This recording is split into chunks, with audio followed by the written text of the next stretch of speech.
बच्चों, ऐसे ही cartoon video देखने के लिए प्लीज चैनल को लाइक सब्सक्राइब कर दो। एक जंगल में रानो चिड़िया अपने पति टुन्नू के साथ बहुत खुशी से रहती थी। टुन्नू जी, ये जंगल कितना सुंदर जंगल है, चारों तरफ हरियाली ही हरियाली। ये जंगल ने हमें खाने के लिए भोजन दिया और पीने के लिए पानी, रहने के लिए घर, क्या कुछ नहीं दिया हमें। हाँ रानो, ये जंगल अब हमारा है। इस जंगल को छोड़कर हम दोनों कहीं भी नहीं जाएंगे। उसी जंगल में रहने वाला कालू कौवा इंसानों के लकड़ियों के दुकान में आया था। मेरी बात सुनो कालू, तुम मुझे ऐसे ही लकड़ियां लाकर देते रहना, मैं तुम्हें ढेर सारे पैसे दूंगा। हाँ इंसान, तुम चिंता मत करो, मैं हर दिन तुम्हें बढ़िया बढ़िया पेड़ों की लकड़ियाँ लाकर दूंगा। अरे वाह, अब मैं इस इंसान को लकड़ियाँ बेचकर बहुत अमीर हो जाऊंगा। अगले दिन कालू कौवा अपने साथियों के साथ उस जंगल के अंदर आता है। तुम सब अब काम पर लग जाओ, हम सबको ढेर सारे पेड़ काटने हैं। मगर कालू मालिक जी, पेड़ काटना तो जुल्म है, आप हमसे ऐसे काम क्यों करवा रहे हो? बकवास बंद करो, वरना तुम्हें अभी के अभी काम से निकाल दूंगा। पक्षियों, सब इधर आ जाओ, जल्दी से मेरे पास आ जाओ। क्या हुआ लूसी बहन, तुम सब पक्षियों को यहाँ क्यों बुला रही हो? सब पक्षियों को आने दो, फिर मैं बताती हूँ। लूसी की आवाज़ सुनकर सब पक्षियाँ लूसी के पास आ जाते हैं। दोस्तों, मैंने अब भी देखा कालू कौवा और उसके साथ ही हमारे जंगल के पेड़ काट रहे हैं। ऐसे कैसे हो सकता है? ये जंगल तो सबका है।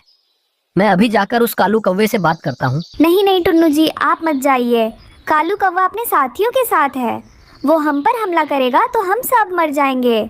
हम दोनों आराम से कालू कौवे के पास जाते हैं और उसे अच्छे से समझाते हैं। फिर रानू और टुन्नू कालू के पास जाते हैं। कालू, ये जंगल हम सबका है, तुम हमारे इस जंगल के पेड़ क्यों काट रहे हो? मैं काटूंगा, इस जंगल के सारे पेड़ काटूंगा और इंसानों को बेचकर ढेर सारे पैसे कमाऊंगा। अगर तुम हमारे हरे भरे जंगल के पेड़ों को काट दोगे तो हम कहाँ रहेंगे? हम सब घर कहाँ बनाएंगे? मुझे कुछ नहीं पता। अगर तुम सबको इस बात से परेशानी हो रही हो तो तुम सब इस जंगल को छोड़कर चले जाओ।